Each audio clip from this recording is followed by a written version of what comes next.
ఓం నమ శివాయ. సో ఎప్పట్లాగే నాతో పాటు వ్యూవర్స్ అందరూ కూడా వెయిట్ చేస్తూ ఉంటారు ఒక మంచి మోటివేషనల్ స్టోరీ. దానికంటే ముందు ఇవాళ ఆషాఢ భవనాలు గోల్కొండ ప్రారంభం. ఓ పక్క పూరిలో ఒక మహాకవి అంటాడు, పతితులార భ్రష్టులార బాధా తప్పదుష్టులార దగా పడిన తమ్ములార ఏడవకండి వస్తున్నాయి వస్తున్నాయి వస్తున్నాయి వస్తున్నాయి జగన్నాథ జగన్నాథ జగన్నాథుని రథచక్రాలు ప్రారంభం అయింది. సో ఈ దీనులు హీనులు అందరూ బాధా తప్పదుష్టులు అందరూ వాళ్ళ బాధలు పోయి జగన్నాథుని కరుణ కృపా కటాక్షాలు అందరి మీద ఉండాలని కోరుకుంటూ కథలోకి వెళదాం. ఒక రైతు పొలం దున్నుకుంటున్నాడు సిన్సియర్గా. రైతులు పాపం సిన్సియర్ గానే చేస్తారు, వాళ్ళకి ఏం స్వార్థం లేదు. సిన్సియర్ గా పొలం దున్నుతుంటే నడినెత్తి మీదకి ఎండ వచ్చిన తర్వాత దున్నగా మధ్యలో ఒక ఏదో మెరుస్తూ ఒక రాయి కనిపిస్తుంది. భలే ఉందిలే అని చెప్పి దాన్ని తీసి చక్కగా నీట్గా చూస్తే మెరుస్తుంది, బాగుంది, పెద్ద సైజు బాగుంది. ఇది తీసుకుందాం. మన ఎద్దు మెడలో, రైతుకి ఎద్దులు అవి ఉంటాయి కదా, ఎద్దు ఇప్పుడు తీసుకొని వచ్చేడు కదా, ఎద్దు మెడలో కడితే బాగుంటుంది, ఈ రాయి మెరుస్తూ ఉంటుంది, జిగ్ జిగ్, నా ఎద్దు భలే అందంగా ఉంటుంది. రైతు ఆలోచన అంటే తన చుట్టూ పరిధిలో తన రైతులు ఆవులు పాడి ఇవే చూసుకుంటాడు. తను ఎద్దు మెడలో కడితే బాగుంటుంది కదా అనుకుంటాడు. సరే ఎద్దు మెడలో కట్టి తీసుకెళ్తాడు. కొన్ని రోజులు అయిన తర్వాత ఊర్లోంచి వెళుతుంటే ఆ షాప్ దగ్గర, పచారీ షాప్ దగ్గరికి వెళ్ళి పచారీ సరుకులు ఏ కొంటుంటే అప్పుడు ఏంటి నీ ఎద్దు మెడలో అక్కడ పెట్టి వస్తాడు.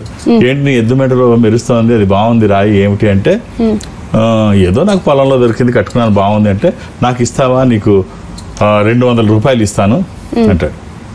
200 రూపాయలు ఇస్తావా? అప్పుడు చాలా పెద్ద అమౌంట్, 200 రూపాయలు. 200 రూపాయలు ఇస్తావా అని చెప్పేసి, సరే అయితే తీసేసుకో, నాకు ఉత్తినే దొరికింది అని చెప్పి అంటాడు. తను ఏం చేస్తాడంటే తీసుకొని ఆ కాటా ఉంటుంది కదా, దానికి కడతాడు. మెరుస్తూ ఉంటుంది బాగా, ఇదేదో బాగుంది, చాలా బాగుందని మెరుస్తూ ఉంటుంది, బాగా కడతాడు. కట్టిన అందరూ వచ్చి చూస్తుంటారు, బాగుంది. ఒకరోజు ఒక వజ్రాల వ్యాపారి చూస్తాడు. చూసి ఇది మామూలు రాయి కాదు, ఇది ఖరీదైన స్టోన్. సో ఈ వీడి దగ్గర తీసుకొని ఇందులో కట్టుకున్నాడు, పిచ్చమాలోకం అని చెప్పేసి, బాబు ఈ రాయి అమ్ముతావా అంటాడు. అమ్ముతాను. ఎంతకు అమ్ముతావు అంటే 400 రూపాయలు. 400 రూపాయలు ఏముందయా రాయి? తెలుసు తనకి, దీని వాల్యూ తెలుసు, అది కోట్ల రూపాయలు ఖరీదు చేసేదని అర్థమైంది తిరిగి. 400 రూపాయలు ఏముంది అందులో, వ్యాపారం తెలియటట్లని మీకు 300 ఇస్తాను నువ్వు అంటే, లేదయ్యా నేను 200కి కొన్నాను, అందంగా ఉందని పెట్టాను, డబ్బులు వస్తే ఇస్తాను, లేకపోతే అలాగే ఉంటుంది, అందు నష్టం ఏముంది, అలా ఉంటుంది, చక్కగా అందంగా ఉంది, మీలాంటి వాళ్ళు వచ్చి చూసి బాగుంది అనుకుంటారు అంటే, కాదులే ఇంకో 50 తీసుకో అంటాడు. అంటే లేదయ్యా అంతే ఇవ్వండి అంటాడు. ఆలోచించుకో, రేపు వస్తానంటాడు ఈ వ్యాపారి. నెక్స్ట్ డే, సరే రేపు వస్తానంటే, ఈలోపు అతను నెక్స్ట్ డే వచ్చేటప్పటికి ఏం జరిగిందంటే అది కనిపించదు.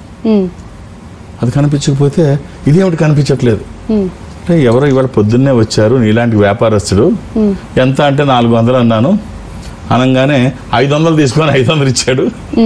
400 ఏమిటి 500 తీసుకొని 500 ఇచ్చాడు.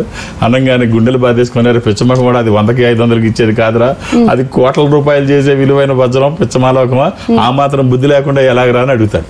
ఇచ్చే ముందు ఆలోచించాలి కదా అంటే, సరేనయ్యా నాకు బుద్ధి లేదు, నేను పల్లెటూరుని, ఏదో చిన్న వ్యాపారస్తుని, నువ్వు అదే వ్యాపారం చేస్తున్నావు కదా, నువ్వు అదే వ్యాపారం చేస్తున్నావు, కోట్లు అంటున్నావు, నీ బుద్ధి ఏమైంది, కోట్లు ఖరీదు చేసేదాని దగ్గర 50 రూపాయలు కృతి పడ్డామేమిటి, నీ బుద్ధి ఏమైంది. సో చాలా మంది ఇలాగే ఇదే రేపు చూద్దాం, రేపు వద్దామన్నాడు, 50 రూపాయలకు రేపు తగ్గుదేదో అనుకోని ఈ పోస్ట్ పోన్మెంట్, తర్వాత నిర్లక్ష్యం చేయడం, తర్వాత తేలిగ్గా తీసుకోవడం థింగ్స్ ని, స్పందించాల్సిన సమయంలో స్పందించకపోవడం, ఇదో చిన్న కథే కావచ్చు. నిత్య జీవితంలో చాలా మంది చేసే పనులు ఇదే. రేపు చూద్దాంలే, తర్వాత అలా కాదులే ఇలా చేద్దాంలే, పోస్ట్ పోన్ చేయడము, సరిగ్గా టయానికి స్పందించకపోవడం, చాలా కోల్పోతాం. చాలా ఒక్కోసారి అది బీభత్సమైనటువంటి నష్టాన్ని తీసుకొని వస్తుంది. ఎప్పుడు ఎలా స్పందించాలో అలా స్పందిస్తే, టైంను గుర్తుపెట్టుకుంటే, టైంకి వాల్యూ ఇస్తే, ఒక ప్లాన్ ప్రకారంగా జీవితంలో ఉంటే అన్ని బాగా జరుగుతాయి.